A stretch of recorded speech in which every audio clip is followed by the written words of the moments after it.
È un caso di Ebola diagnosticato in Sardegna con la cooperazione dell'ospedale Spallanzani e già trasferito a Roma per le cure del caso. Prima di tutto abbiamo cercato di risalire ai contatti che ha avuto l'infermiere. Tutte le persone che hanno avuto dei stretti contatti dovranno stare in isolamento precauzionale per 21 giorni, misurando la temperatura. Un professionista che lavorava in un'organizzazione evoluta, quindi è una persona informata, come tutte le malattie infettive ha delle fasi di incubazione asintomatiche, esistono, suppongo anche per l'Ebola, la cosiddetta fase finestra in cui non c'è la possibilità di identificare con esami di laboratorio, quindi fa parte del quadro naturale della malattia. Solo quando il soggetto diventa asintomatico allora bisogna attivare le procedure diagnostiche. Fino allora è una persona che ha lavorato in un contesto a rischio, come capita in sanità costantemente. Quello che ho detto adesso in conferenza stampa, la malattia Ebola è una malattia fortunatamente ad oggi, poi come diceva l'esperto del Ministero, stiamo scrivendo anche una nuova storia della malattia, però fino adesso noi sappiamo che in fase asintomatica non è fortemente contagiosa, non è contagiosa anzi. Il problema, una volta che ci sono i sintomi che sono espressione della replicazione del virus, la malattia diventa contagiosa ed è grave.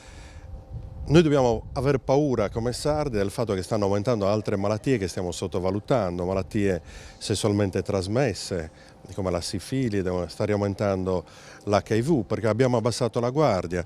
Quindi io penso che bisogna avere un atteggiamento responsabile, tutelarsi con le misure di protezione e con comportamenti corretti, però non è il caso di sviluppare psicosi. Una volta alzata la bandierina rossa dell'allarme siamo riusciti ad allineare tutte le amministrazioni a dichiarare l'emergenza e quindi a preparare gli assetti dell'aeronautica che poi hanno evacuato il paziente durante la notte. La preparazione è stata completata con lo Spallanzani che ha immediatamente risposto mettendo a disposizione il letto per il ricovero, ovviamente attivando l'equipe di ormai sperimentati professionisti perché sono gli stessi che hanno gestito il caso precedente del collega Pulvirenti guarito qualche mese fa.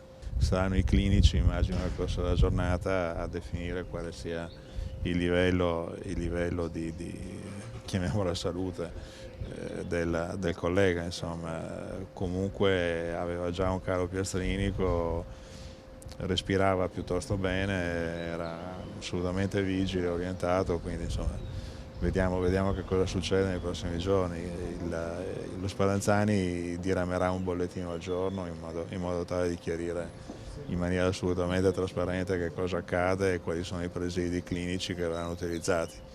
Ieri ci siamo anche dedicati a questo con l'AIFA per permettere l'utilizzazione di una batteria di farmaci e presidi che sono gli stessi che erano stati utilizzati per il paziente precedente e che vengono comunque messi a disposizione e utilizzabili.